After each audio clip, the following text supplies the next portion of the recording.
welcome back. Today we will configure Telnet on router. Telnet means that it allows the user on one side to establish a connection, but the connection using through the TCP to get access to that site. So if you are in your office and want to access the server room, you will need Telnet instead of going to the server room. So let us check, or let us see how to configure the Telnet. I have already configured the IP address of the PCs and its default. Let us configure the router. Say no, enable config T. Interface gigabit 0x0. IP address will be 192.168.100.1. Subnet mask will be 255.255.0. Say no shutdown. So now the port is up. How to configure the Telnet? It's very easy. First, you have to configure the host name of the router. Then the enable password.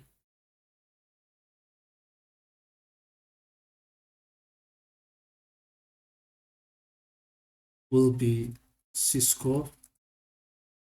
Now we have to configure a domain name will be cisco.com, for example. And then we have to configure a user name will be admin, and the password, for example, will be Cisco.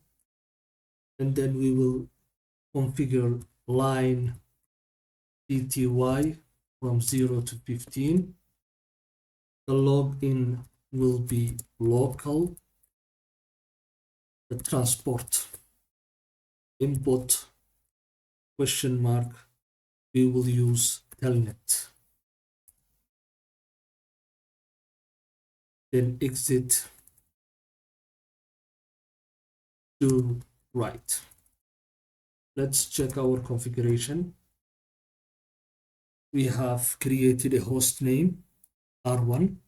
Then we have enabled the privilege mode password as Cisco.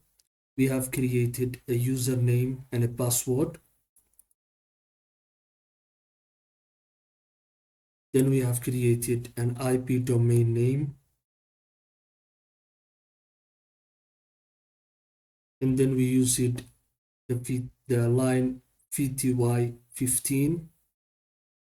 And the login is local, transport input is Telnet. So now let us check how to get access from the PC to the router. First, let's ping the default gateway to check the connectivity. Yes, it can ping. So now we have to say Telnet 192.168.100.1, the IP address of the router. Now the username is admin and the password is Cisco. Enable, the password will be Cisco. Now we are in our router. So run. We have an access from the PC remotely to our router. For example, let's make some configuration like change the host name will be R1 dash Telnet. That's how to configure the Telnet. Thank you so much.